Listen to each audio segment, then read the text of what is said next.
Welcome to the Junto Men's Podcast, where we take a deep dive into all things related to men. We explore how to go from good to great, from high performers, and also aim to provide the shining light if you're experiencing darkness in your life. Grab a pen and paper and enjoy the ride. What does it mean to be a man or a woman? What are gender roles? What is masculinity and femininity? And a big deep dive on relationships. I want to welcome Jackie, Nez and Dunc to the podcast today. Three actually people who I hugely respect their opinions about and have an in-depth working knowledge on all the topics above. And we're going to explore some of those today. So welcome, friends. Thanks, Mark. Thank Good you. to be here. Thank you for having us. Pleasure. So we'll just kick off a little bit around the circle here. Give us a little backstory of you and I guess what brought you here today.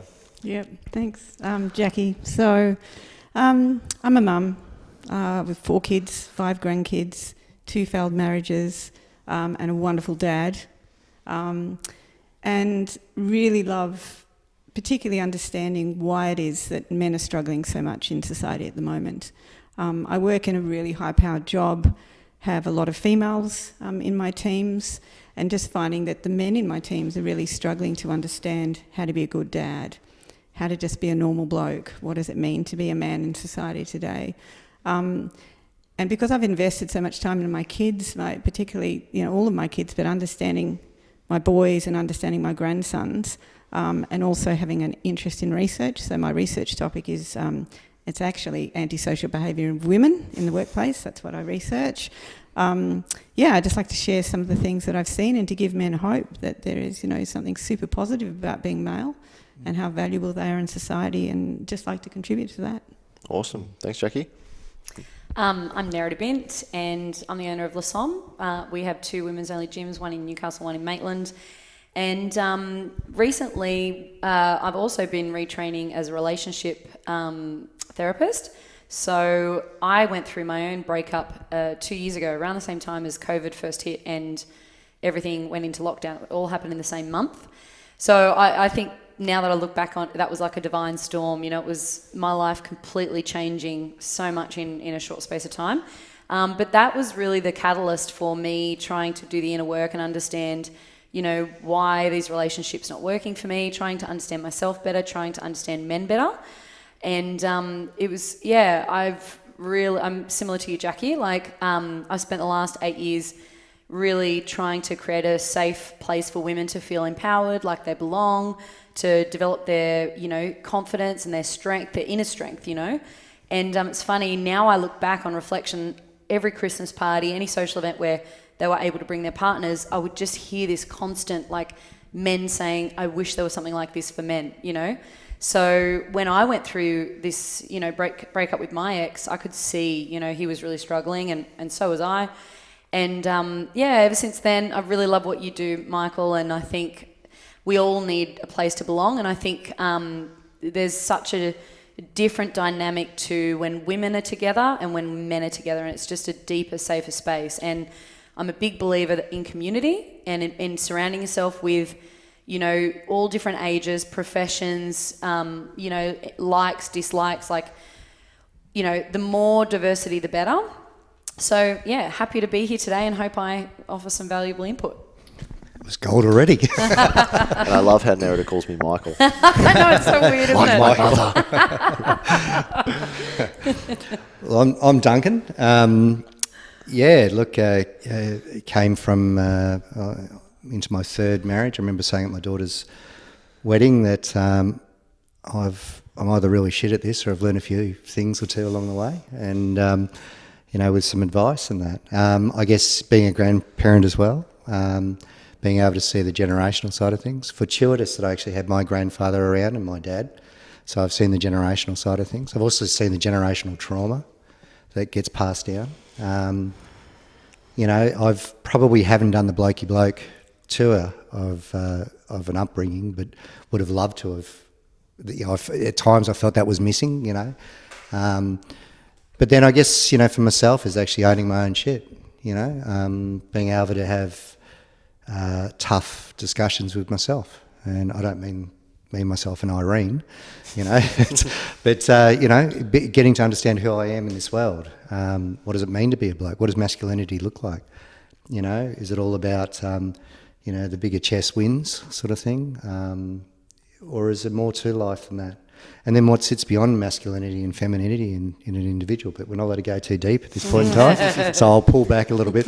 But I think certainly looking at the crisis that we actually have within the male and female environments. I work in corporate, and we're seeing the dysfunction of for my mind, the diversity and inclusion culture, which I think is probably more divisive than inclusive. Totally agree. You know, looking at concepts of the theory of enchantment, which is a better way of looking at it, where we look beyond the meat suit and we look at the heart of the individual. So that's the thing that really lights me up, because we can change the way we look physically, but at the essence, we're us without sexuality and that side of things. But we won't go there yet, Mike. Sorry, mate. Thanks, Duncan. Enchantment lost. You lost me in enchantment. Oh no, it's a good one. Yeah, I guess I'm just a bloke with a gym who's done a few things and is just seeking to understand. And I guess a lot of blokes, for me out there, are trying to understand themselves a little bit better, understand where they fit in the world. You know, where they're winning, where they're failing, or learning, we should say.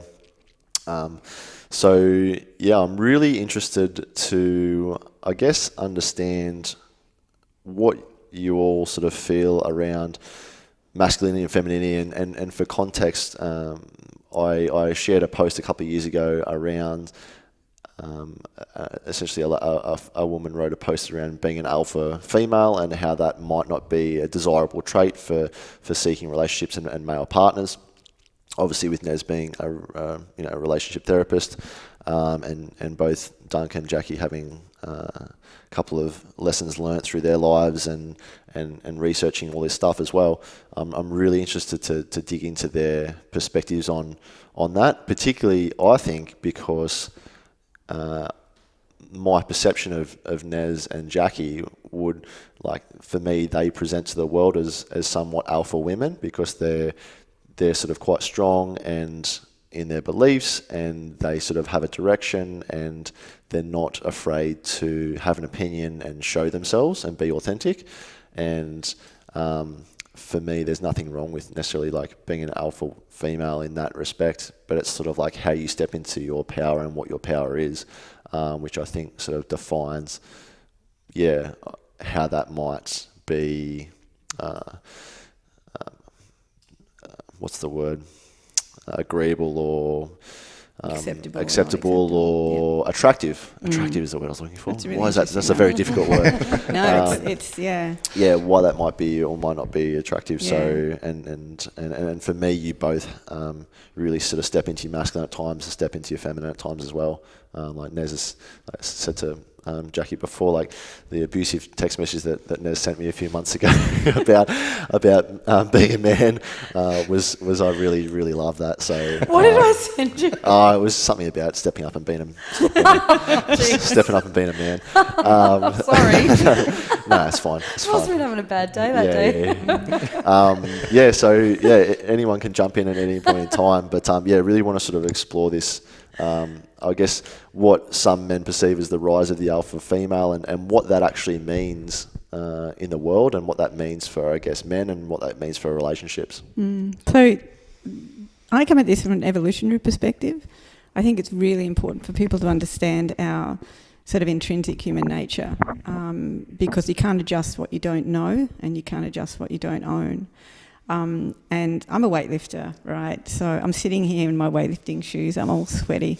I love to train, and it's been a real challenge for me to be myself fully as just as a person. I don't tend to categorise myself. Yes, I'm a woman.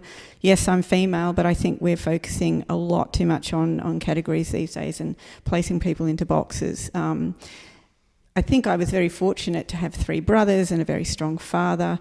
When I was growing up, that was a real plus. The idea that I could hang a door, change the oil in my car, And I was a child of the feminists. Like, I was born in the 60s, man, so we fought for the right to be anything other than a secretary or a teacher. We were fighting for the freedom, and as I don't know if you know Camille Lepage, but, you know, the right to go out at night and, you know, and to put ourselves at risk rather than being protected. And I've seen a full circle go through. And I look at the evolutionary roles of men and women. Why is it that women, for example, I do a lot of research into women's antisocial behaviour in the workplace, and I look at things like ostracising people, shutting them out. I look at backstabbing, reputational damage, and not because I want to attack women, because I want to give women the tools to say, everybody manifests that behaviour to some degree. I want to own this and I want to stop doing it. How do I do that?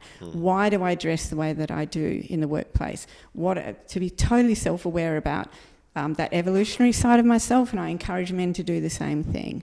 Why is it that men like certain kind of things that women don't in certain respects? Hunting, for example. I mean, I love to hunt, so there's something wrong with me, right? But do you know what I mean? I think we need to own that from an evolutionary perspective, so that when we can say, this is the animal side of my nature, I'm going to control that, I'm going to integrate that into being a full person. Male or female. I think the categorisation that we're doing at the moment is very, very damaging. Particularly, I've got two nieces. One has transitioned to be a boy, the other one has decided to be gay. And when I investigated with them in some detail as to why they were thinking this way, a lot of this had to do, well, I've seen what it's like to be a woman through social media, pornography, you name it. They're not interested. They just do not want to be part of that anymore, which to me is absolutely heartbreaking. So, yeah, I come at it from an evolutionary perspective, trying to understand what our true nature is and then work forward from there. God, there's so much that I want to just tweeze out there, but I won't just yet. Anyone else? Well, that's a lot. I suppose having worked so closely with women for so long, I'm similar to you. I'm really fascinated by their behaviour and the patterns that I see. I do believe that we're always, I remember when I first opened Le Somme, every person I knew said to me, "You're crazy for opening a women's only gym. It'll be full of, gossip and bitchiness and da-da-da." And I couldn't see that. And I really worked so hard to create a culture where, we rose above that. And I worked really hard to try and create a strong community where we were all on a path towards growth, like all trying to understand ourselves better, to work through our wounding, to work to have better self-confidence, trust. And you know what? I have to say, I'm really blown away by how much that has created the very opposite of what everyone thought it would be. I'm sure we've had our moments. Like, I know I've acted out of integrity myself in that community. But I'm a big believer in people will really follow the environment that they're within and the culture and the kind of atmosphere that they're sitting with. And I really believe in creating that leadership, like, having that leadership to lead, any group of men or any group of women to something. And I think people will be drawn to that. You draw the men that you draw in because of your mission and your values and your vision. You attract men that are on a similar path or see that and like, I want to go there with you. So in terms of that's kind of where I sit. I really believe that, I don't know, I'm a bit tongue-tied, sorry, because it's a big question. I might just pass over to you and we can... That's all right. No, I'm loving this. And I think this is probably one of the things that attracts me to being able to have conversation beyond the masculine and the feminine, is to have these conversations that actually pushes us into a different way of thinking, the different way of looking at things. I mean, there's an old saying, whoever controls the narrative controls the people, and I think it was Caitlin Johnson, who was an amazing Australian journalist, she put that out there as well just not too long ago. And I think what we certainly see is that, we're seeing these narratives that are being created about femininity and basically, it's interesting in my work environment where we actually have the diversity and inclusion, and we've got, everyone's got their own, women in pharma, and all that sort of stuff. And I was just sort of looking up at the group I was in, and I thought, this is so interesting. Where do I fit? Where do I fit in this? So I'm a heterosexual, 51-year-old grandfather, failed marriages, great marriage at the moment, awesome. Keep it going, Kat, if you're listening. But looking at, what's the narratives that there's for masculinity? What's the narrative that's there to actually talk about? And actually, I keep coming back to the Brené Brown's statement that the power of vulnerability. But you can only have vulnerability is only powerful in an environment that is conducive to embracing vulnerability. So I think when we're looking at these environments for blokes to come to, like the junta, is that it actually creates an environment where you can have vulnerability, and it's actually flips into a strength, and it's quite powerful. But I'm a bit jumpy all over the place too, Nez, because that was just such a powerful opening with that one, Jack. There was so much to get into, because I looked at the concept of sexuality in blokes. I look at my introduction to sexuality was pornography.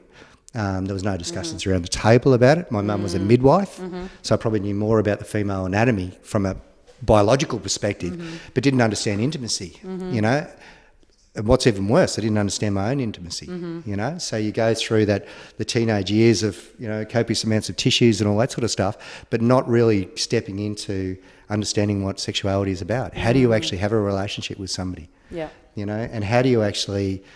And there was no one teaching you that. Yeah. And watching it nowadays with the phones and stuff like that, you can pick up a phone and watch any pornography you like, and you're sitting just going, it's just there, And I think I saw something on Facebook just today, and there's this, and not that I sort of joined Facebook for being part of groups rather than people, but because it's not really a community.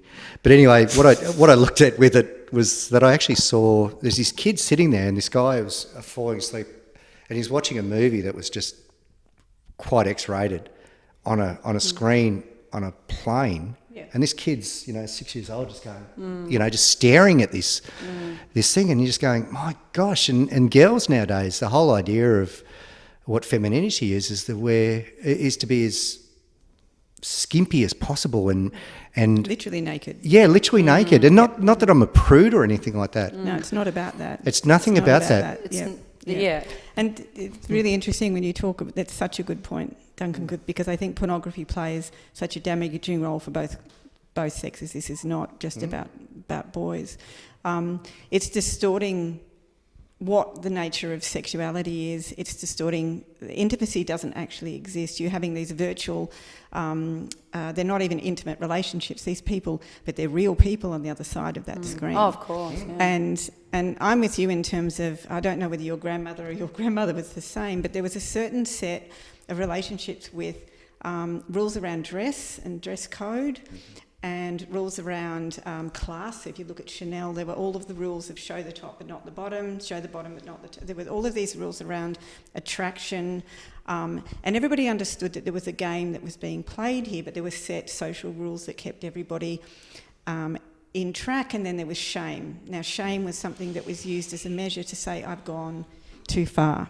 I've gone too far outside of those rules. Now, that's not to say I grew up in the 70s as a teenager. My God, there were times and events when you look back and think, how on earth did I get myself into this? But the measures were there to come back to. That's what I felt. I think that we've lost for both our boys and our girls. I look at the young men that I'm working with now, and I'm a great supporter of young men. I mentor a lot of young men as well as young women, and they are trying their absolute best to be gentle and social and understand what it is that women need in a relationship. They feel that they fall up short every single time, and I'd love to hear your views on this.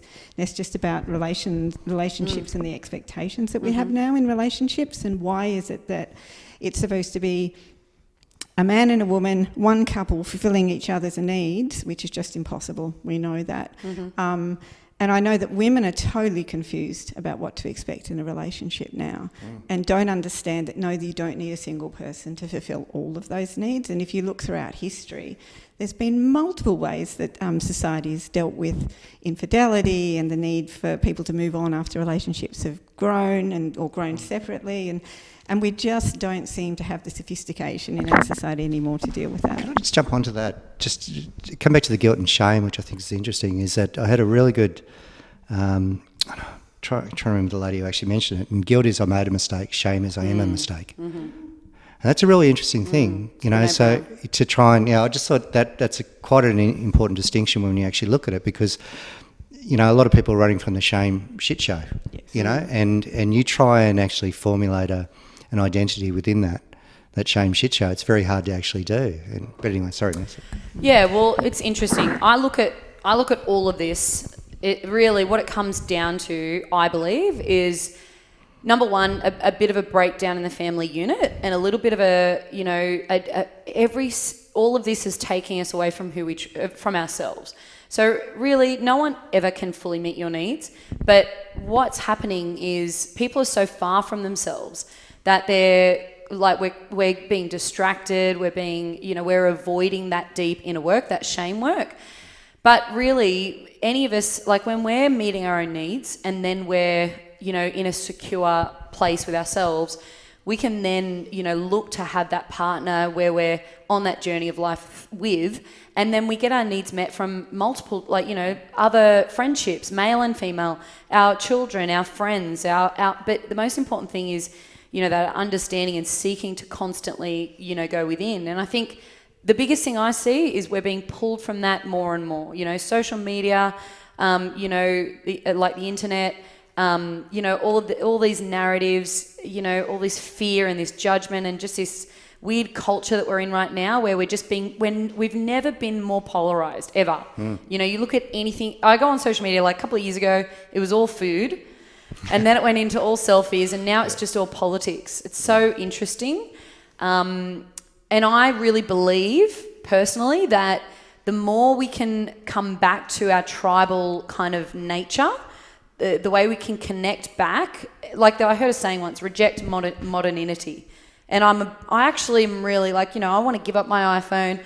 I want to like, you know, think about everything we've been sold. Like, number one, perfect example, right? What have we been sold for the last 100 years? The dream of the home, the Australian home, the car, you know? And then now what that takes, like, you know, maybe 30, 40 years ago in a family, you could have one person, you know, you could have a single income, family would be reasonably happy, dad would be home to spend time with the kids. That's not happening now. It's two parents working pretty much part-time or full-time, barely seeing their kids. Kids are shipped off to daycare at the age of 6, 12 months. Then they're being farmed off to school where somebody else is indoctrinating them. And then they're just more disconnected from you. You're disconnected from your partner. Neither of you are happy. But it's this keeping up with the Joneses, the house, the cars, you know, and I just think that, you know, this distraction and this constant like, get, further, you know, people are just living their lives for their holidays or whatever that is. And there's none of this simplicity. Like there's, you know, we've really lost that desire to just be with each other and actually just see how we're all going, be in nature, like, you know, playing sport, playing games. Like, I don't know, I just feel like... Do you think it's a sense of meaning and purpose that is being lost? Because when I look at aspirational people who work 80 hours a week and, you know, fill every single hour of every day, and I'm guilty of that. So I literally do fill every hour of my day with something that I find of high value and in trying to contribute to others as well. But to me, it's meaning and purpose. So if you're striving for just the money or just the car or just the house, or if you think that people are being told this is what they should strive for and they get there and then they're still unhappy and it hasn't fulfilled their needs. So I think sometimes if we're looking at, is it more about we've lost that sense of what is the value of the individual, what is our life for? Is our life for here just to achieve the material things, or are we here perhaps as what, you know, Mike's doing here is to help others, contribute to other people's lives, to make things better? So you can then trade off and say, well, I'm not going to have the 2 cars and I don't need the house to be that size because I'm fulfilled, because I'm doing other work that's of more value. Yeah, I definitely think it's worth questioning. Like, I was having this conversation with a friend recently. She's miserable. Her husband, is doing his best to work and to earn the money. She works too. They both just spent 150 grand on a reno in Merewether. Kids are at, daycare, school full-time. She's working full-time and she's miserable because she feels so disconnected. And I'm like, well, hang on a minute. Let's look at your choices. You decided to buy in Merewether. And she was like kind of blaming it on the government. She's like, the government make everything so expensive. I mean, we all do that, don't we? That we have to do this. And I'm like, well, hang on a minute. What if you decided, 3 years ago, we're just going to buy a small little shack in Walls End and you're just going to work part-time and I'm just going to work part-time. We're both going to be around for our kids and we're going to live near our their grandparents, and we're not going to send them to daycare every day, maybe once or twice a week. But, we're actually going to make these choices to be together more. Because do you know what's happening? You're running from that. And even if you are filling your life with meaning and purpose, you're still running. If you cannot sit with yourself for an extended period of time without anything around you, you're running from something. Oh, don't worry, I love my own company.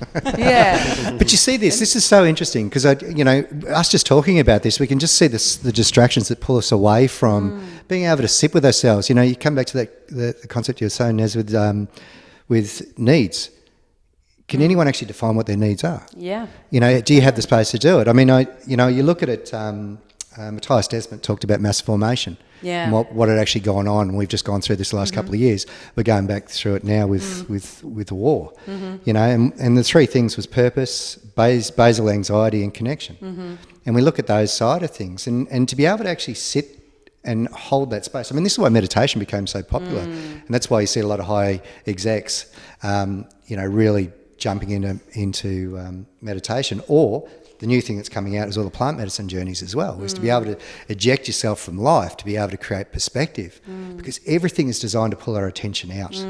Everything. From the moment you wake up, you pick up that iPhone and you're gone. And until you can actually sit that down and be okay with yourself, but then you've got to know who you are. And certainly from the masculine side of things, looping this back into the males and female side of things, but when we look at it from the masculine side of things, is that, one, we don't have patterning around there what healthy masculinity looks like. It was to that conversation about the thing you mentioned, Vicky, with Jackie, with your nieces, and the pattern of femininity that's actually out there. So we don't have these patterns, and I think this is what's, Mike and I have chatted about, creating what does masculinity look like? But then the next step is what I'm looking at with what you're saying, as with when we're looking at beyond the male and female, you're actually looking at you as a person. Who are you?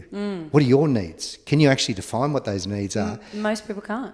Well, how many times are we... I mean, the concept that I came up with was living the cannibalistic life. All right? Not that I eat people, but the cannibalistic life where I take energy from you, you take energy from me, and that's how we exist. We always, yeah. And we're never designed to do that, because the energy that you have is not the energy that my body runs on. And if we keep taking energy from us, so we come back to this idea of that we're just consuming people around us because we're in this survival state, and we've moved past the caveman mentality where we're actually not in survival. We've got a frontal lobe that can pull us forward out of it. We've got a heart that can open us up to a level of consciousness that is far beyond what the caveman had available. But to be able to do that, we've got to take time and space and have these difficult conversations, first with ourselves. I was just chatting to my son about it before, and I said, what do you miss about your girlfriend that you just split up about? What is it about her that you miss? And why do you miss it? Can you have that conversation with yourself? Just be able to define that. And he goes, I don't know. And it's a great starting point. Go Love and it. sit with that. Beautiful. Sit with it, mate. And I said, go down the beach and just sit with that. And I said, do some purge writing. Just write whatever comes out. Doesn't matter what it is. You might be surprised where it goes. But I think that's the first space we've got to get to be able to understand masculinity and femininity, is that we've got to be able to take space. And just take that breath. And that's the real thing that I see over and over and over. I hear it constantly. People do not want to look themselves in the eye. No. Because they have so much shame that's terrifying. Yeah. They do not want to sit still. They do not want to meditate. They do not want to reflect They don't want to take accountability for their part in things. It's so much easier to place the blame It's outwards. their fault. Yeah. And I think the best thing about what we're going through right now is things are getting so crazy, but at the same time, chaos creates consciousness. Huge. So, like, this whole thing is waking people up and forcing them to ask themselves those bigger questions. You know, I was completely asleep before the pandemic, and it was only because of that divine storm, and weirdly, then we went into lockdown, so I had all this time to just kind of go, what's going on? That I went down this rabbit hole of, you know, the vaccine and COVID and all this sort of stuff, and that I kind of started to see the world in a very different way. You know, before that, nothing really impacted me. I could live my life, do my, you know, and I'm grateful for it. It was a dark road, but at the same time, it really brought me back to what's true for me and what, you know, really woke me up to how do I want to spend my life and what do I want to be doing? And, you know, I've sat with myself, like, yeah, it's like, yeah, I don't know. I think it's a... Yeah, I was going to say, so one of the things I found really interesting about COVID, Mike and I had a chat about COVID because I think it was a totally feminised response to disease, which, and I take it back to biology again. You mentioned Duncan, and I think you as well, Nez, just said how fearful it is for people to sit and have a look at themselves. There is a biological reason as to why it's frightening. If you understand why you would be terrified to do that, and I just give an example from a female side, if you're ostracised from the group because you have behaved in a way that the group has said is not acceptable, and you were kicked out of your tribe, you were dead. Yeah. There was no option for females. Yep. If you're a young man and you're ostracised from your tribe and kicked out, you're usually stronger, able to defend yourself purely through your biology. You would have been equipped with usually tools, you know, to feed yourself, defend yourself, go and find another tribe. So there are very, very different responses as to why when you're sitting with yourself quietly, the terror that kicks in when you say, I'm going to examine my sexual behaviour, I'm going to examine my choice of mate, I'm going to examine that terrible behaviour as to why I was such a bossy bitch with my first husband, I'm going to examine that. And it brings up all of these biological responses. And it's people need to understand that that's where that is coming from. And that if you are kicked out of your tribe, that in the modern society, how do you find a new one? So to your point, Nez, you were talking about being yourself. And the same with you, Duncan, is I'm going to be who I am, and that's really important. There is a price you pay for that. You have to sacrifice something for that. You have to find your tribe. And I'm a COVID refugee. I've been kicked out of 3 states. This is my 3rd state. And I found my tribe here with Mike at Cornerstone. And it took me 5 gyms and a lot of deep conversations. And I had to value myself enough to go, no, I'm worth this conversation. I'm worth finding the people that will value me, that I can value, that I can contribute to. So I went through this whole process. I think we need to tell young people... and we're talking about, you know, men in particular in this instance, we need to let them know what the biology that drives their instincts is and how they can then look that in the face and go, yes, that is me, but guess what? I've decided not to act on that impulse, or I've decided I'm going to choose this kind of tribe, or I'm going to go and find my tribe because the tribe I'm currently in, it might be the corporate world, it might whatever it is, to say no, for me to be me, I have to go and do this. But we don't teach them that. We don't teach them the basic fundamentals of why it is that they behave and feel the way they do. And I would go back to, I really believe that if we can go back to the family unit, like you think about it, if we could get to a point where every single child that was born into this country was born into a family where every need was met, you know, physical, shelter, food, educational, medical, and then emotional, and, you know, those ties and those bonds are secure, then, you know, because Brené Brown said it, she said, when you grow up, if you don't belong to anything, you'll work extra hard to belong to something. So if you don't belong at home, you're going to go to school and you're going to be that bully, or you're going to be that people pleaser to fit in at school. Yeah. If you don't fit in at school, you're going to work extra hard to fit in at home. But if you don't belong in either, you're in trouble. And that was me. And so weirdly, that's why I created La Somme. Like, ironically, I didn't even know it. I'd had La Somme 5 years and I was being interviewed by a journalist and I was telling her this story and she was like, oh, is that why you started La Somme? And I was like, wow, mind blown. Didn't even click. But, you know, so I think that when you've got that security and that safety at home, and you've got those values, and you have that family unit you belong to, then you've got that more secure place to go, and then you can go and you feel more confident going to those different communities to find out where you belong, because you know that deep down you belong at home, so it doesn't matter. Like, I see it all the time with girls that play sport. When girls, they did a research paper on this. Girls that go to school, if they don't play sport, they have to belong at school. They'll do anything they can to belong to their friends at school. But when they play sport, they can take it or leave it, because they've got their sport community. Doesn't that make sense? So this is irregardless of their home life, but they found that the more communities they were part of, the more secure they were. So when does that... The thing that I look at with this, and I love this, because I still haven't found my tribe, which is really interesting. I went within school, moved from the city to the country, bullied badly. I had the gift of the fist. My brother had the gift of the gab. That's how we got through school. Hated it because I don't like hurting people, and then I went into the church environment, thought, I got approval there, and so that goes, I'm part of a group sort of thing. And then you think, okay, well, I'm going to be a vicar, or a pastor in the happy clapper environment. I shouldn't say that, derogatory. The environment that people cheer a lot.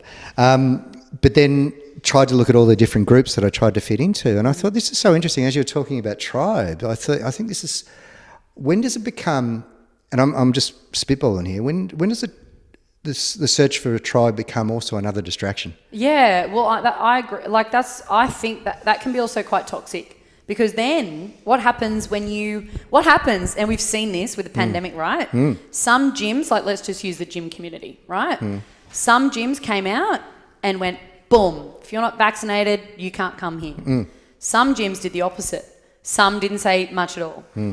So what if your personal beliefs didn't line up with your gym's beliefs? Like that was really hard for a lot of people, because we were faced with this thing where you had to choose a side of the road. You couldn't go down the middle. You had to, declare whether you're vaccinated or not.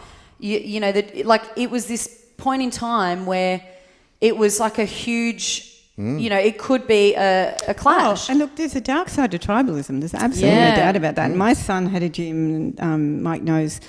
He was closed 10 times in Victoria, and it broke his heart. And he had vaccinated clients and unvaccinated clients, and I had to make a choice about the vaccination. It was either see your children or don't see your children. So these were brutal decisions. But I guess my point in talking about this earlier was that if this had been post-war, and then I talk about the feminisation of COVID, this is all about safetyism. And I'm not a fan of safetyism at all. I think it's totally destructive. And COVID was all about... Is that the whole thing around we're doing this for your safety? Is that what you mean? Yes, but it's also a feminine trait, which is a super positive feminine trait. Right. But you take any trait too far. You take compassion too far. You take safety too far. And what do? You become the devouring mother. It's all... so what happened with COVID was that the idea was that everybody needed to be safe. Now, nobody had a choice about the level of safety. This is the first pandemic in history that we ever locked anybody down. We didn't do that during the Black Plague. We didn't do it during the Spanish flu. So, and I've noticed this because I do a lot of work I'm in government space, and I've looked at the feminisation of the workplace. There are some real positives to that, but there's a dark side to that as well. And this is where I think men are being absolutely clobbered, I'll be honest. Is that instead of, if this had been post-war, the COVID would have happened, and if somebody had come up to you, Duncan, or Mike, and said, we're going to shut your business down, you would have decked them, got your mates together and told them to all get fucked. You're not doing this. This is not the Australian way. This is not the Canadian way. It's not the Western way. It's not how we do things here. People cowered in a way that I've never seen before, and it really shocked me. And I think because... most of all, I see with men in particular, they're trying to do the right thing. They are trying to find a way through, navigate through this total confusion of what it is to be masculine.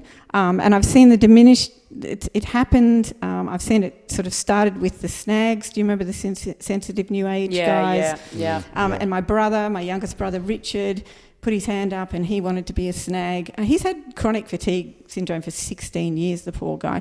Couldn't figure out. It's all identity crisis. He has no idea who he is. and just battling, as you say, to try and find who you are. So I think, you know, the tribalism has a real downside to it, absolutely. But we're human beings, and without the tribe, you're dead.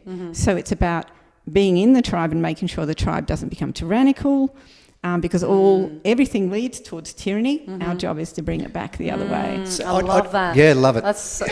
I've never heard that approach about the COVID being feminised, but that's actually... The feminists will shoot me. But You've actually nailed that, because you're right. They did emasculate men. They totally emasculated men. That's why Nez sent me a brutal Did they text message. emasculate men? Because What the thing that I look at with this is that I look at this as a gold rush, all right? And everyone's been given a gold detector, and the gold detector, where we normally have the beep, beep, beep when you wave it over the soil, the gold detector is when we get triggered. Yeah. And if we have the courage to dig inside when that trigger happens, then there's gold there. And I think there's a lot of blokes really had to work their own integrity. Now, some of them work their integrity saying, I'll take the hit for the family, or I'll, you know, in my instance, I actually, and it's really interesting when you know where I work, for one of the companies, I refused, and I stood in my integrity, but I was quite prepared to lose everything, because what was more powerful to me was the masculine aspect of integrity. Yeah. Because I think if we look at the representation of masculinity and femininity is this beautiful support. You know, if we look at it, and masculinity is a direction sort of thing. If we look at biblically, truth and righteousness is another example if you want to go down that avenue. But basically, this directionality that we actually have with masculinity. What we've done as a society, when we see a dysfunctional masculinity, is what we saw like with Dan Andrews, dictator. Totally. Right? Totally Getting tyrannical. the Jezebel or the feminine energy to run around and say, we're all in this together, Whereas the true masculinity in this situation is to actually go in and find your integrity. Now, whatever that choice was from that integrity, Mike and I had a good chat about this a little while back, but the integrity of you either took the hit or you didn't take the hit, but you actually were making that decision for yourself. You maintained your integrity. And you maintained it, and whatever that looked like. And I think that's where the masculinity needed to step up. Now, it wasn't actually getting out there and going to rallies. I went to a few of the rallies. I went down to Canberra and all that sort of stuff. And I watched people. I had people saying, we need to fight. We need to do this and all that sort of stuff. And I went, who always wins in war?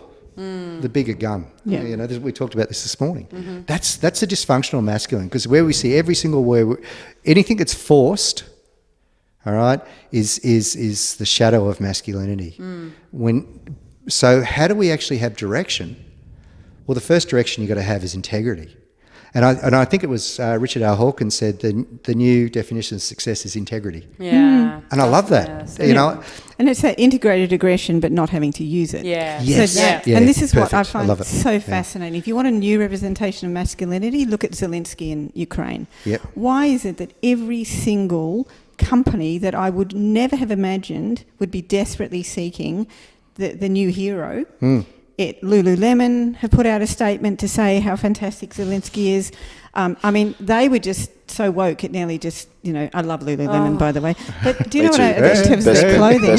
If you're a man and you want a good pair of shorts for the gym, exactly. I have heard But what I this. found is totally bizarre. So Zelensky has become the new hero, or the measure of a hero.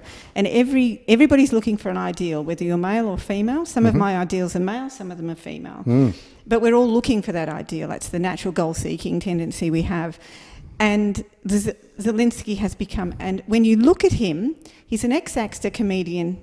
It was a fairly corrupt government they were running, but what has he done? He stood up to the bully. What has everybody in the last 2 years in COVID wanted to do? Stand up to the bully. Well, the And illusion he's of standing up to the Well, bully. exactly, the illusion is- of standing up to But the the thing is that it doesn't Yeah. matter whether he wins or loses, Yeah, because yeah. he has stood up. Whether that's But is this real also- or imagined, Yeah. he's stood up, and But- he represents something that people have gone, I like the look of that. But is this also part of what we saw with the mass formation concept that Matthias Desmet put forward, where it's actually taking advantage of people in a vulnerable state, in a state of looking for the hero, because they won't do their own hero's journey. Don't you, And is it that they we're- won't, or that they... Yeah, that's interesting. Oh, I'll yeah, I don't know. explore that, Yeah. I think that, people don't even realise that they're being manipulated by people that know you better than you know yourself. Yeah. That's like, I find that... That's called marketing. Yeah. Behavioural economics. 100%. Yeah. Like Yeah, yeah. people, there are wars happening all over the world right now, but no one cares about any of them. But this is a white Western male. Absolutely. To your point earlier. Yeah. I don't know what my identity at work is. Yeah. I'm looking around at the diversity inclusion unit. There's no white females It's not either. Zelensky, by the way, but that's all right. Yeah. But I know what you mean. But it is a model that we put up there. But what I'm also mindful of is that we've got to be very careful about outsourcing our identity, outsourcing our intelligence, outsourcing our wisdom. We saw this. I mean, if anyone did their homework and actually looked at the health aspects or the sickness aspects of what we went through the last couple of years, and you actually stayed in integrity and did your homework, you'd actually sit there and go, there's a few questions I got here. Now, whatever answer you came... 100. Well, there's a lot of questions, but... But you got shot down. You got completely, shot down for even questioning it. But just questioning it yourself. Yeah. I think there's something in that. But I think what I'm also conscious of is that we outsource too much. 100%. And we've seen this with politics in Australia has been so interesting, and not that we want to get into the politics side of things, but we've got the three major parties, the Greens, the Libs and Labor and all that sort of stuff. And we're seeing that they've been perpetuating the same BS for years. But yet we've seen other little parties pop up, like the Great Australian Party, United Australian Party to a degree, that are actually coming up and trying to create a different narrative, different dialogue. But not a narrative for everyone to come along with, but a narrative to challenge. And I'm just mindful of this outsourcing. Yeah, but I'm also interested in the notion of ideal, because you mentioned before that you spent some time sort of in the Christian space where Christ is the ideal. And I don't... So I'd be interested in understanding how are you outsourcing it if you're looking at something that represents an ideal. Yeah. Because everybody, from a biological perspective as well, evolutionary perspective, we aim high, so we're target-driven, we're goal-oriented. That's why we're up on two legs, and that's why we move. So we are moving towards something. That's why we look up to the stars, and we know that from a biological perspective. Our eyes are designed that way, our vision's designed that way. And we looked at, people talk about looking to the stars and looking to the heavens, and every single culture has had some kind of ideal that they look up to. So I'm really fascinated to know, how is that outsourced if it's a universal? Yeah. Don't go too deep, Dunc. See your eyes because light I up. think I just went, whoa! if we could bring it back to the boys and the men. I'll bring it back to this, is that I guess what it is if we look at the concept of, without getting too religious sort of thing, but if we look at the concept of outsourcing, we outsource something when we don't understand it. When we understand it. So if we look at the concept... 100%, you've nailed that. Yeah, if we understand Christ consciousness, it's the same thing as heart consciousness. It's the same thing as quantum. So it is an ideal, but you're saying you don't want to misrepresent or misinterpret it, or misunderstand it. Probably the way I'd look at that is that, you imagine somebody's done a plant medicine journey, all right, and they come back and try and explain to somebody who's never done a plant medicine journey. I've done my magic mushies, Yeah, it's all good. Hello. And you come back and you imagine it, and this guy comes back and he's done an ayahuasca sort of thing, and he comes to this guy and he goes, look, I had this amazing thing, and he goes, oh, explain it to me. He goes, look, there's this geezer, and he's like your dad. He's up in heaven. Oh, so there's this being, is there? Oh, yeah, you can call him a being, but don't get too caught up in that. And he loves you, all right? But he also wants you to be independent sort of thing. And he goes, oh, so there's a being that actually has control over you. No, that's not what I'm getting. So you can see where religion starts to go down the thing, but it's analogous. The language of analogy is so important. We see this with the stories where we look at the youth that have gone through initiation in different tribes. Yep. Is the use of analogous language is actually, at that point, it's a story until it's flipped inside. So when their identity, which has been grown outside, they go through the initiation process, becomes an identity inside. Which is the integration part. Which is the integration. Wow. Yeah. And so the integration, I think, which is something we don't talk enough about, particularly for men, Perfect. is here are all the elements of my shadow, here's the elements of my light. How do I integrate all of that? Now we get down to it. Yeah. Yeah, that's This the is stuff it. that I get fascinated by. To get back down to the nitty gritty with... Sorry. Sorry, Nez just bumped her knee on the table. To get back down to make that practical, and I see this in the workplace, I look at it with my boys and my grandsons, is really basic things like integrating your physical body. I'm a real one for physical intelligence, and that's playing and rough and tumble play and allowing kids to fall and learn and tumble. And I've done a lot of work in gyms over the years, and I used to teach adult females how to do handstands just so that they could get a different perspective on what it was like to be upside down and remember what it is to be physically aware of your body. And you run a gym, and this is just gold for you, Nez. I know because you do it all the time. And it breeds a level of integration and consciousness 100%. And awareness of the body, but also awareness of other people, how to celebrate other people's success. And all of these are really practical things that you can do to embody what you were talking yoga. about. The whole concept of yoga is this. You know, you got the asanas, which are your movement and all that sort of stuff, but yoga has got so many other principles associated with it. When we're having this conversation, is a yoga, in an aspect of yoga or a facet of yoga. And I did martial arts for 20 years and taught karate as well. And you know, and understanding, you know, I got into it thinking that I was going to pick up some mystical experience. You know, I'd become a black belt and I get this chi power, you know, and I could bend spoons. Didn't happen, by the way. It's quite disappointing. Now, where's my magic? But what it did was that, you know, as I said, that's when the training begins, sort of thing. But I think that also in itself was an initiation too. Is that when you got to that point and you got that magical black belt, then what does it all mean? Well, we now need to integrate.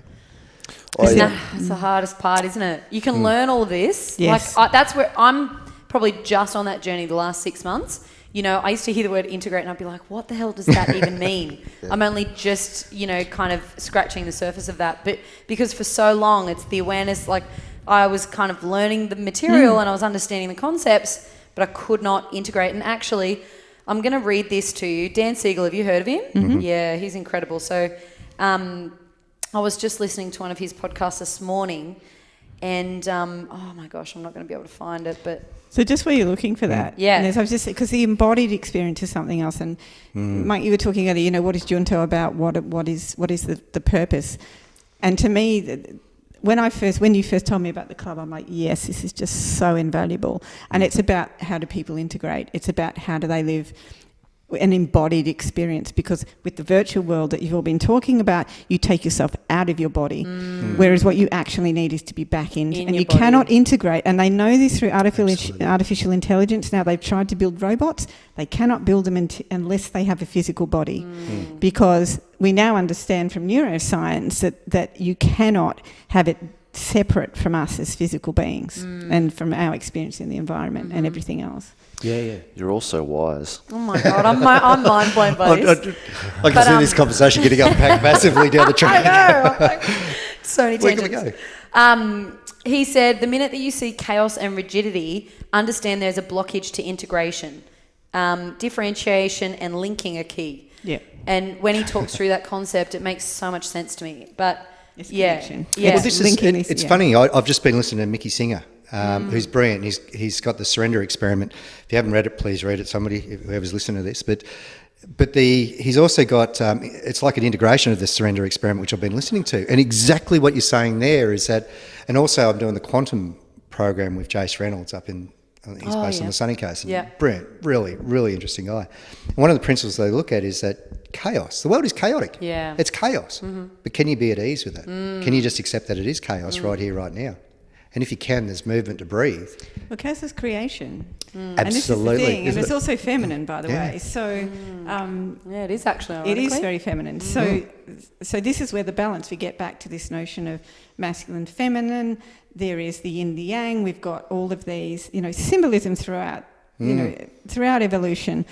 This has always been known, and what we've done here is that we've taken it, created the divide that you were talking about before. We're so divided now, and it's such a tragedy. Because the other thing that we haven't acknowledged is that there is masculine and feminine within each of us as well. 100%. So if you're going to divide a society, and anybody that's had separated parents will know that if one parent tells you that the other parent is an absolute BS and is a terrible person, then you think as a child that's half my genes, so that must be me. So we know that the language that we're using is divisive, not just for boys, not just for girls, but for the feminine within boys and the masculine within women. Yeah. So a couple of things.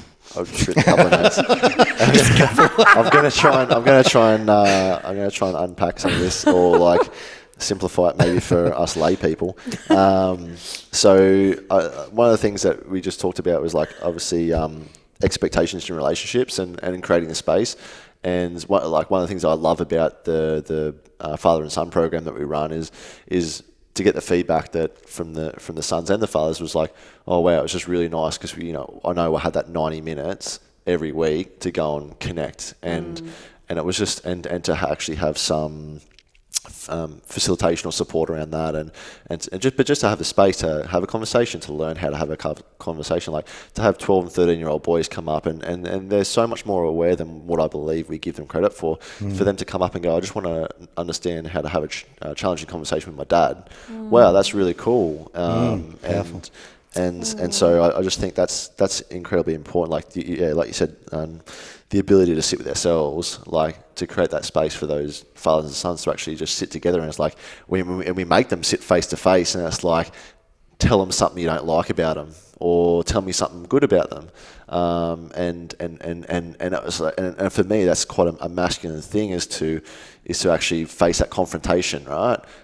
Like head on and look at that person in the eye. And like, there's a whole thing about men, you look at that person in the eye when you shake hands with them or whatever. And so it's like, just to try to develop this like understanding and this connection. And there's so much more to unpack around that. So I really loved what you guys were talking about with, creating the space and ensuring that if you can't sit with yourself, then you've got an issue. And I think, like you said, there's so much busyness out there, and relationships, whether they're heterosexual relationships or gay relationships or whatever sort of relationships they are. Like we busy ourselves so much now that it's just really hard to find that connection time, or and you need to consciously and purposely create it, right?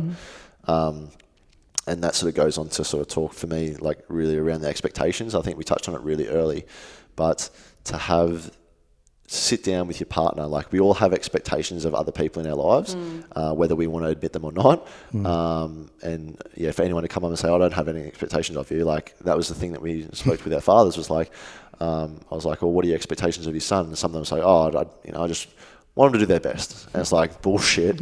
Like, you've got so many more expectations on them. And then for the sons, it's like, what do you expect of your dad? And it was really interesting to sort of unpack some of that. It's like, well, what are your expectations of your father? So this is powerful, Mike, because you look at this. I mean, I've heard it said, and I love this, and it's sort of resonated with me, is that people don't let you down, they let down your expectation of them. But if you don't have that conversation around expectations, how do they know? How do they know? How many failed relationships are actually because we didn't have conversation? I know the relationship I'm in at the moment, and hopefully continue to be forever, or at least while I'm breathing, is one of the big paramount things that we have is communication, and being able to have expectations and be able to call each other on a bullshit sort of thing, but have the space to do that. Sorry, Mike. And that's one of my things, is like, and we've spoken about this at length in some of our men's circles and stuff like that, is what are your expectations of your partner, and have you communicated that to it? And for me, one of the things about this podcast and the Junto is helping men develop the vocabulary to appropriately articulate their beliefs and their feelings to whoever it is in their life that they need to have that conversation with, and to sit with their identity. And we talked about identity and values and all that sort of stuff. Like, for me, a lot of, like, certainly something that I guess I've experienced and I see with a lot of men out there is we don't necessarily understand our value, and we don't understand our power, and we don't understand who the hell we are, because of all this confusion that you spoke about, Jackie. And therefore, well, how can we have this challenging conversation? Because we don't really know where we stand. And so we don't have a foundation from where to build that from. And I guess for me, that's what is really what I want the Junto to be about, is to at least give guys the foundation that they need to start, and the vocabulary and the opportunity to sit in a safe space and have a conversation and practice and learn how to have a conversation without that situation escalating. And I guess that's what you'd see a lot is in the relationship space, Nez, is like, all right, well, how do we have this dialogue without it escalating into a fight, or how do I come at from a place of understanding? And for the blokes listening, it's sort of like, it's trying to come at it from a place of understanding with your partner, but you have to sit with yourself and understand. It's like, fuck, what am I trying to unpack here about myself? And we talked about intimacy the other night in our men's circle, and we sort of said, all right, we unpacked a few things, and it's like, well, why do I feel like that I need my partner to look this way, or and then, because it changes over time, right? And why do I need my partner to look like that or do those things, and come back to expectations? Have I had that conversation around expectations with my partner? Well, no, I haven't. And then it's like, all right, well, shit, we need to like have that conversation, right? And this goes back to biology as well. So one of the things that a lot of women don't understand about men is that men face rejection, okay, because women select for sex, not men. It's actually women that control that.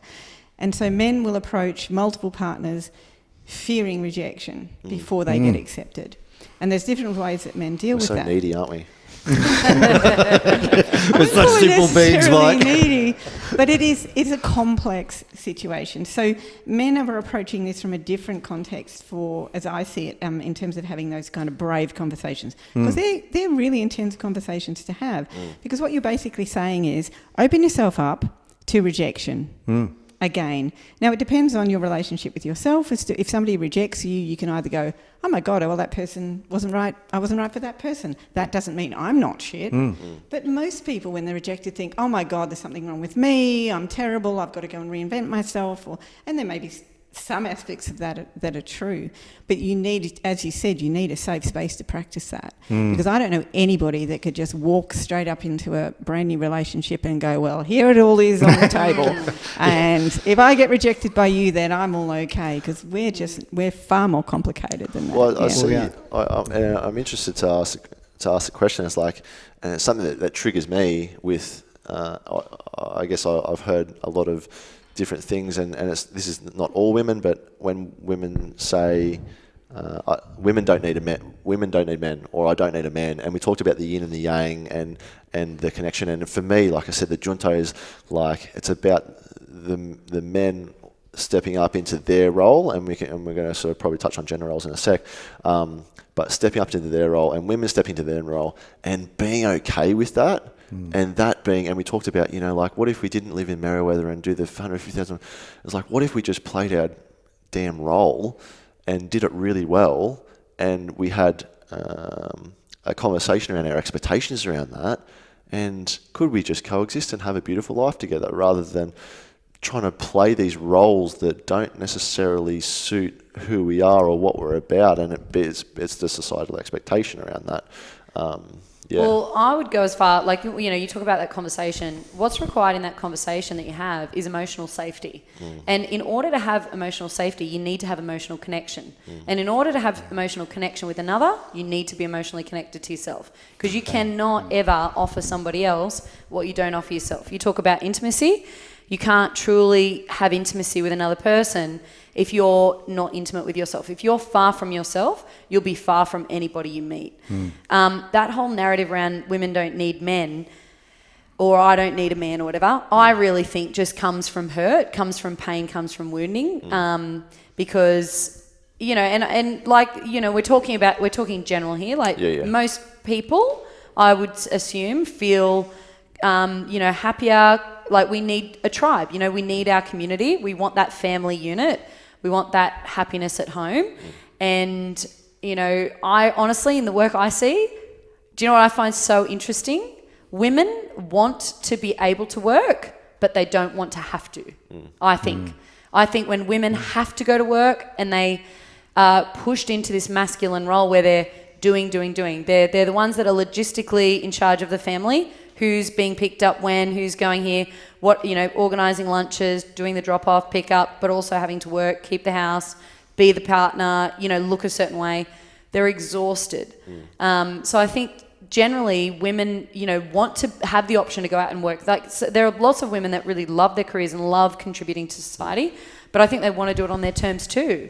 And I think that, I find it so interesting. I heard once, and this is so true, women want to be told, like, the most beautiful thing a woman could hear from a man is, you're so beautiful, I love you.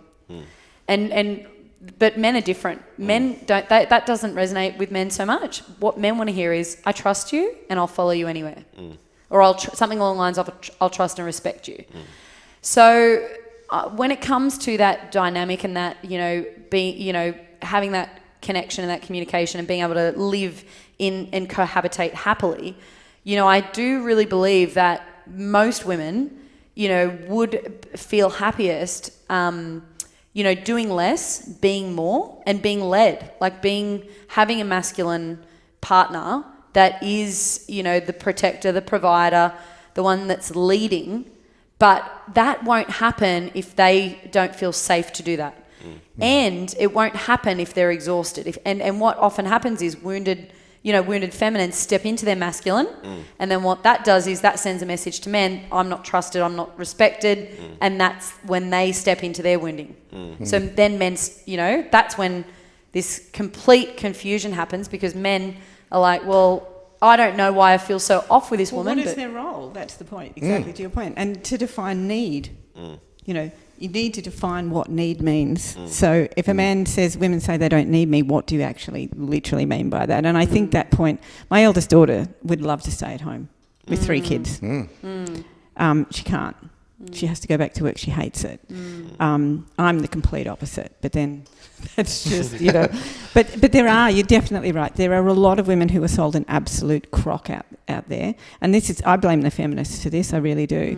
They tell them that you can have everything, but they don't tell them that you have to make a sacrifice to do that. It's a toll road. It's a toll road. It's a toll road. Yeah. The road that I feel is being paved for women in particular, and I guess and we're not going to interchangeably use men and women and feminine and masculine, because for me, like I'm saying, like men and women will balance each other, meaning the masculine side of us and the feminine side of us will sort of be balanced out. Like from my understanding, it's sort of like majority of average men are sort of 60% masculine, 40% feminine, and women are sort of the opposite, and together we balance each other. Whether you're in a same-sex partnership, like I still think that masculine and feminine sort of like plays out. Still plays out, and you need the balance to feel safe and secure and to balance and to prosper. And of course, in relationships, you can be like, men can, if they're, like you can slide more into the opposite.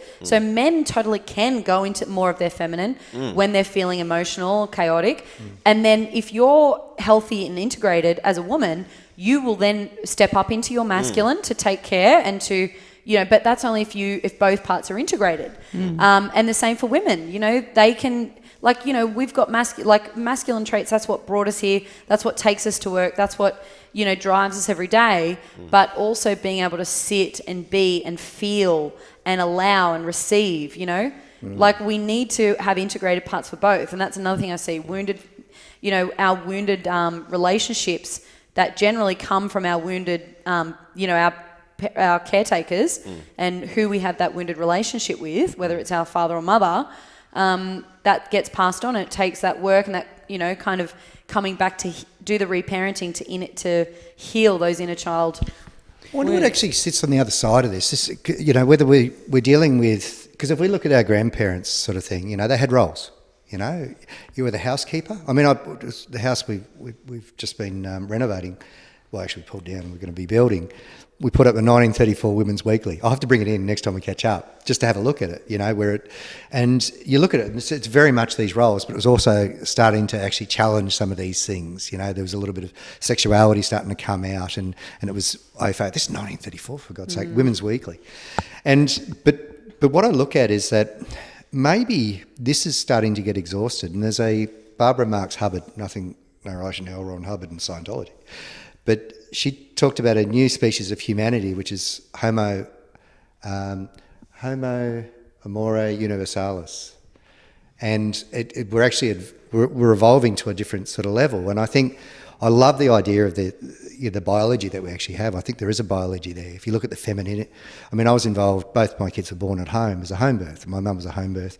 And I was involved in the home birth movement in Queensland as well. And it's so really interesting to be around that beautiful side of things with birthing and how we've corrupted it. Oh, yeah. Just trashed it. Horrendously so. And I've just watched my... I wish we had 3 hours to chat on Oh, this. shit. Yeah, there are so many directions we can actually go, which is just lovely. But what I look at is that maybe what we're on the cusp of is actually starting to redefine things. Because one of the books that I think is one of the worst books ever written was The 5 Love Languages. That's for me. Really? Yeah, and the reason why I look at it is because I think a lot of it is excuses. That if you do a certain dance in a certain way, I feel loved. That's my personal opinion. Because I agree. I didn't like the book either. Really? I loved it. But I think what it does, it actually what is good about it, and I'm having to change a little bit, is it actually opens up a dialogue moving in that direction. Because I remember I shut my daughter down and her husband, they said, your love language is giving. And I said, don't even start that shit with me, girl. And they got really offended. I went, oh, that was a really weird reaction from me.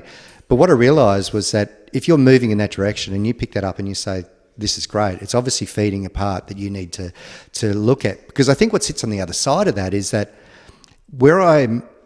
the word sovereignty was the word that every year I come up with a word that I throw into my passwords. I won't tell you what this one year is, but last year was sovereignty. And it was such a powerful word for me because the more I sat with that word, every time I punched in my password, I'd go, shit, sovereignty.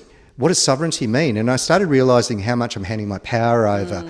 Not only, the choices I make today, am I handing my power over to a health system that's a sickness system? How much do I hand my power over to my wife? How much do I hand my power over to my kids? How much? And I start looking at where I'm handing my power over and going, I'm just being a lazy shit here.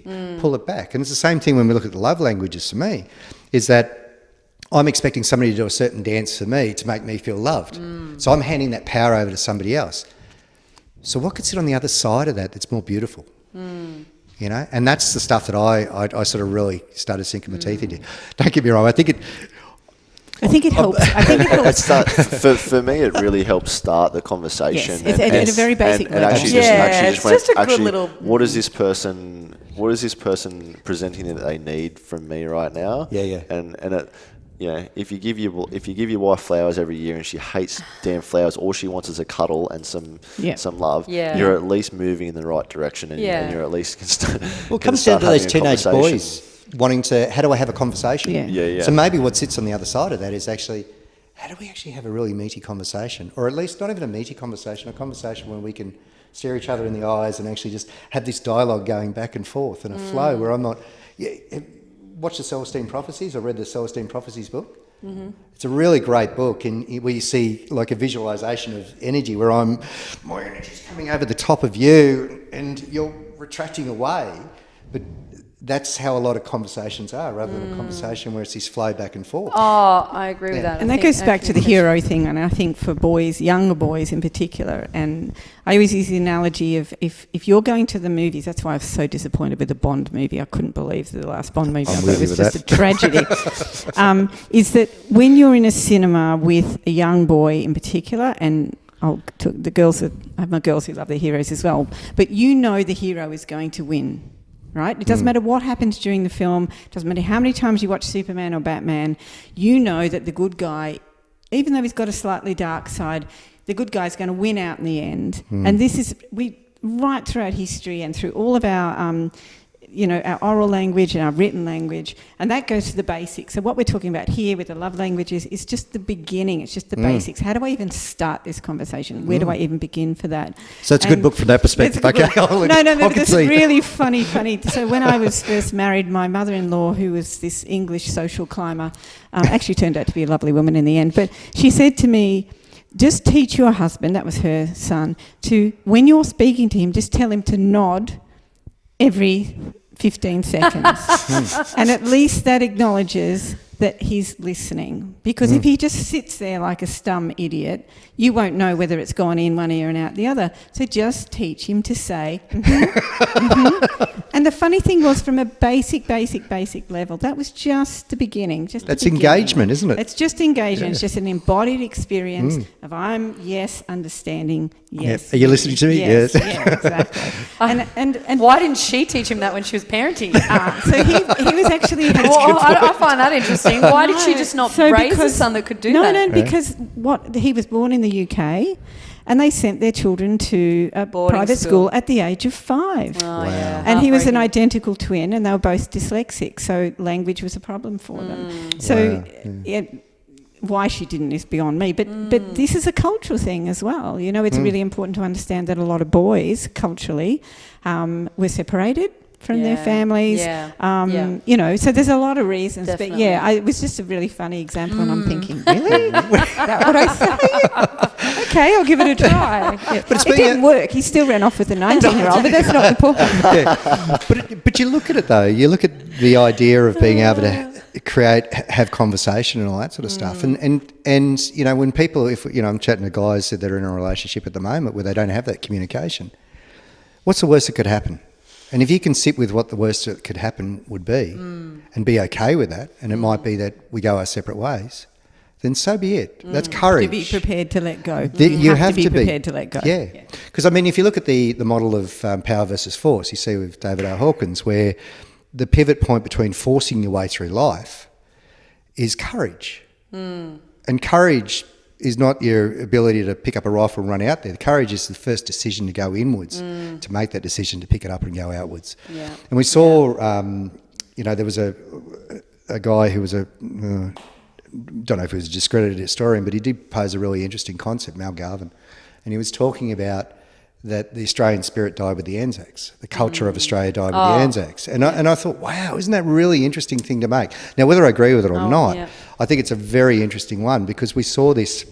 We saw the courage of the first generation of Australians, which were called the currency kids. So the British were called sterling. So the first generation were born to prisoners, and they were just common currency. So these currency kids had mateship. They had to survive with each other, and they had to bounce off each other and actually go, "Hey mate, you built your shed just up where I get my water from. Can you move it for me?" And that was a conversation they had. So there was this real sort of we looked after each other. We had our community and stuff like that. And why do you think it is that every time we get rid of ritual and every time we try and kill off initiation or ceremony, it pops back up? And what is the one that all the school kids love to celebrate? Anzac Day. Yeah. So this kind of emblematic totemic celebration. So every time the culture tries to kill something off, it'll pop up again. Yeah. Why do you think we have 17 Batman movies and Marvel movies? Yeah. Because we've killed off all the heroes.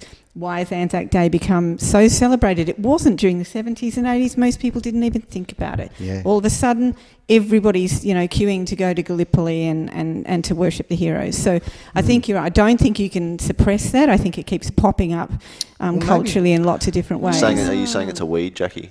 It's a weed. It's a hero weed. No, what it is. I mean, we look But at it's very important because it's absolutely intrinsic to particularly to the masculine. I think so. The hero's journey is such an interesting one, and we saw the model of like Star Wars was built on that. Joseph Campbell Lord of the really Rings. sort of Lord of the Rings. Every single movie. And we've seen the importance of a hero's journey, but outsourcing the hero's journey is where we lose it. And I think this is where the courage of blokes has to come into, is we stop outsourcing the hero's journey. And the hero's journey is that inward journey. It's owning your shit. It's being able to actually have that conversation with yourself. And if you don't know how to, step into groups like we've got, and actually start to learn the language around it.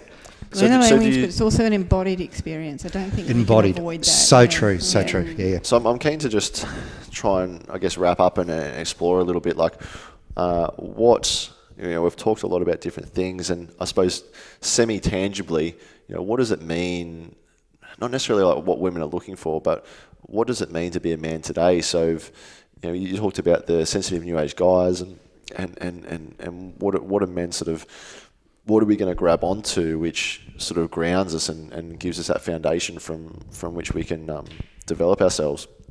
And you've all sort of touched on really good and interesting things. It's like, obviously, I think, integrity is a strong word that's come up. Courage is a strong word that's come up, and how we display those sort of traits is really important.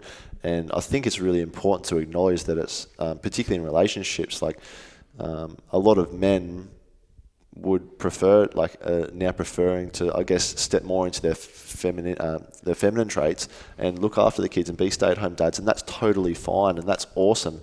As long as you have that agreement with your partners, if Jackie's happy to go, she loves to go and work, and society as a whole, from my understanding, society as a whole is essentially an economic marketplace, and that's where, and the masculine drives that, and that's why women feel they need to, and men need to feel like they need to step into their masculinities to survive in that world.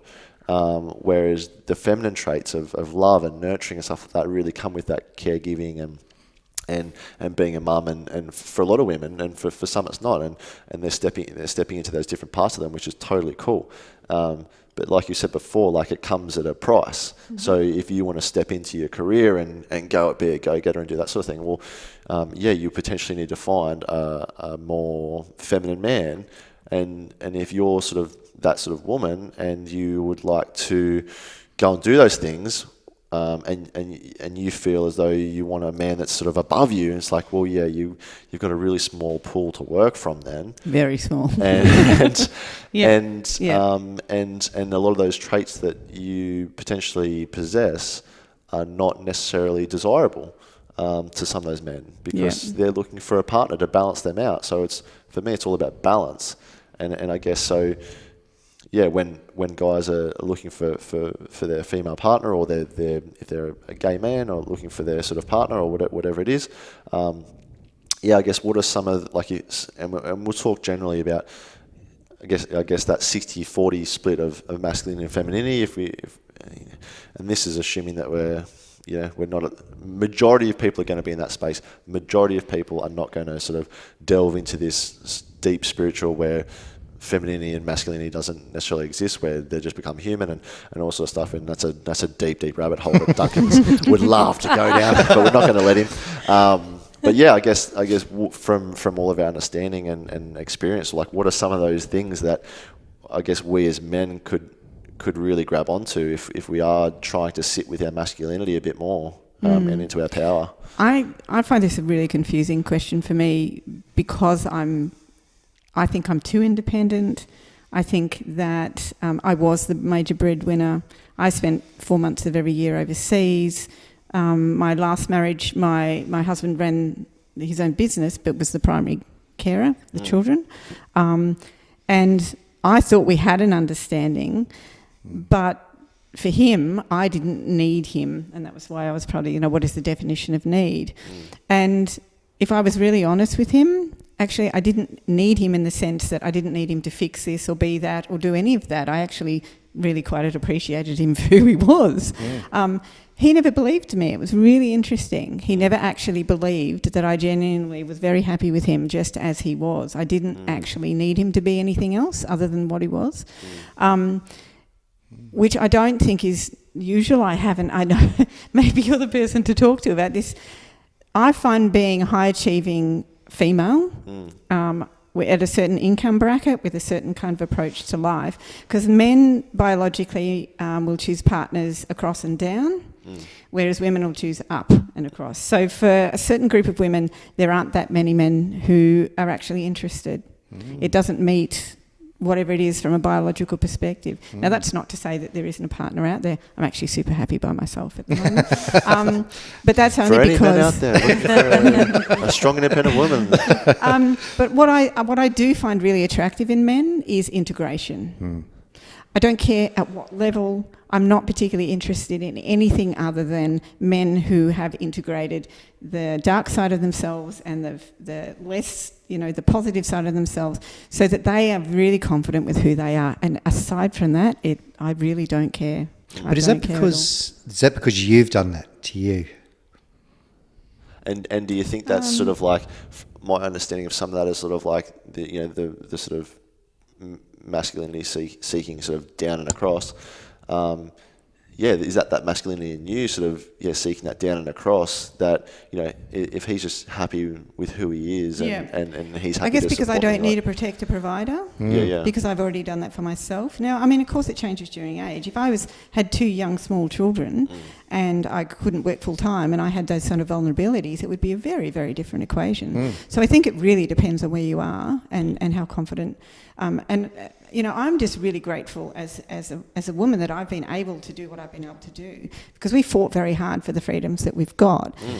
What I don't like about what I'm seeing now is men being crushed at the expense of these other kind of, let's rise women and crush all the men. I mean, that is just absolutely appalling to me. I just find that. But integrated men, and I've got a lot of male friends. I love men. I think they're freaking awesome, actually. But just that integration. So maybe it's because I don't feel as though there's any gaps. What do you mean by integration? Integration with, I know you spoke about the physical.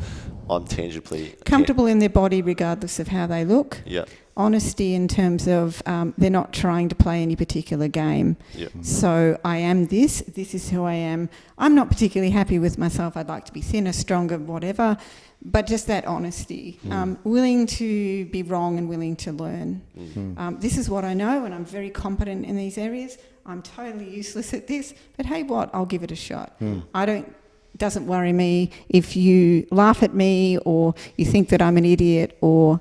Yeah, so just confident enough to know themselves to go, hey, yep, I'm super competent there, can cope with all of this, but these areas I'm actually quite flawed. So let's go on a journey together and let's see if we can fix that. Yeah. In the same way that I could, because there's lots of flaws. I've got lots of flaws, still working on it. But yeah, so that to me is what integration is. Integration is the acknowledgement of both the light and the dark, what you're good at, what you're not good at, and a willingness to be open to change and learn. Awesome. Nez? Oh, I think she's nailed it. I think that's, I think that's anything you're looking for in anybody, I would have to say, yeah, I agree. Like, I think just being with somebody or having men around you that are on that journey and willing to look within and willing to have those, tougher conversations and do the inner work, and people that are happy, like, a man that is, kind of okay with who he is. Because anyone that's not okay with who they are always going to pull on those around them to make themselves feel better. And then, so, yeah, I think that's pretty much all you can really ask for. And just a comment to all the wounded men out there who have lost their kids through divorce, or I've got quite a few friends who are in this situation, is my heart goes out to you because I've been separated from my children through COVID and through some other, and it's absolutely heartbreaking. And I don't think enough acknowledgement is given to the wounding that does to men who are separated from their children. And to all the women out there who think that they can weaponise their children, I think it's absolutely appalling and disgraceful, and that you need to have a really good look at yourself. Well, that's it. I mean, I think that's, having gone through that, you didn't get to see my kids for 6 months, but I also look at my behaviour during that. I look at the stuff that, but again, the level of ignorance that I actually have of how to handle this, how to be emotionally... it's brutal. It is.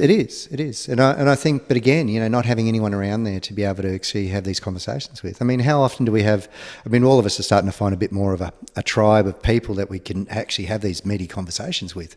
Mick and I, years ago, we came up with the concept of a nutritional conversation, and these are nutritional conversations, we were sort of talking away. I said, it's like a nutritional conversation. He goes, oh, I like that. Yeah. Or you said it, I can't remember who said it. You might have said it. Dunk. I think I said it. You said it. Oh, Mick, I'm happy to hand that over to you. I believe I coined the term. I patented it. But I think with the masculine, I think with the males, there's got to be some ownership here. We've got to start to, and courage is that first step to actually. The story that I've got was, I was sick one time, man flu, terrible, dying. Treating my wife terribly, making her feel bad and all that sort of stuff. And anyway, I had to drive down the coast, and I rang her up. My mind saying, shut up. And I just said, honey, I just want to tell you that I treated you really badly. I made you feel bad because I was feeling bad, and I wanted everyone to feel bad around me, so I felt better about myself. And my brain's saying, you're an idiot. She's pissing herself laughing on the other end of the phone, which I thought was fantastic. But that really started on a massive journey for me to actually be truthful. And I remember when I was 16, I had this epiphany. Was to tell the truth no matter how painful it hurt. And I think that has stood me well when I've operated from that. I haven't always done that. And that's when, what I haven't been in an honest truth of myself or with myself, then shit, it's a fan. But I think masculinity is I feel there's something... We can't go back in the past. And as much as to a degree, we're an artefact of the past of biology, I think we're a vision of the future with where we could go with this. And I think to be able to do that is to have conversations on the table, both with the male and the female, like this. I think this is so healthy, and I think being able to then have this in relationships and all that sort of stuff. My wife, she was horrendous upbringing. Her marriage was just a brutal, violent, terrible thing, and had to escape, 3 kids under the age of 20. And it's just terrible. But that's her story. I won't go into that. But what was amazing was she was so independent. And the only arguments we had was, because I can shear a sheep, I can pick up the wool, I can throw the wool, I can grade the wool, I can spin the wool, I can knit. So I can do all those things, and so can she. And that's and I love that. And where people say I don't know how to cook, YouTube. Seriously. But I think that's the thing is as well, is that there is something beautiful, and it looks like you've got a bail, but there's something beautiful about us being able to step into owning our own shit and actually learning how to have conversation. And just honouring it too. I mean, it's we all need to do the work, right? But I just wish society would start to embrace masculinity as something that is to be celebrated. Huge. And be really careful with our language. And, you know, they say a weak man is a dangerous man, and I totally agree with that. And I think that, you know, we just need to be super conscious about the way we raise our boys and our girls, but raise our boys as well, and make sure that they feel really good about themselves and the positive things that they can bring forth, because it's amazing. I mean, if you look at the evolution of, you know, the history of kind, it's been men and women, you know, doing absolutely amazing things to get us to the point where we can sit in a beautifully lit room, you know, free from animals and marauding, you know. It's just a miracle. It really is. And I think it should be celebrated. And that's it. And we have the ability to evolve more. And always. You know, I love Charles Eisenstein, you know, a more beautiful world a heart can imagine, you know, and I think we've got the opportunity now, and I think the last 2 years has been the most beautiful opportunity to do that. Painful, frigging painful, but beautiful. But I reckon anyone, sit down with your husband and or your wife and listen to this together and then have a conversation about it, you know, see what it brings up. For sure. Thanks very much, friends. Thanks, guys. It's been amazing. It's been a good chat. I'm like I said, I'm really hoping that this has certainly given me different perspective and me to things to think about, and that's why I love sitting with the guys in the community in the men's circles and stuff like that. Is I always go back to my relationship or how I show up in my relationship, how I, you know, and it's not about suppressing masculinity. It's not about pandering to your partner or whatever it is, whatever way you might think about it. It's about altering your perspective so that you can show up better for them, and ultimately, I think if you're the man if you're the masculine in the relationship and the feminine wants that to lead, then you know you lead through doing, and you lead by showing up and working on yourself and stuff like that. And that's what we want this place to be about, is about mutual growth for everyone that steps up and step up and show up and do the work. It's a great thing you've got here, mate. It's amazing. No, it's good. Thanks very much. Thank you. Thank you. Put the clap sound on, Mike. Oh no, that's the wrong one. Oh my God, that was insane. Thanks for listening to the Junto Men's Podcast. Our mission is to share high quality information for regular blokes who either want to be better or who might be going through some tough stuff. We really hope you got some value out of listening today. There's an African proverb that says, if you want to go fast, go alone. But if you want to go far, go together. So if you did get some value out today, we'd love it if you left us a comment, we read them all, you shared it with a mate, or even gave us a 5-star review. We love getting those. If any of what we have spoken about today was interesting to you and you'd like to know more about what we're about and what we do, you can find us on Facebook, Instagram, or on our website from the links in the notes. We'll hopefully talk to you soon. Cheers.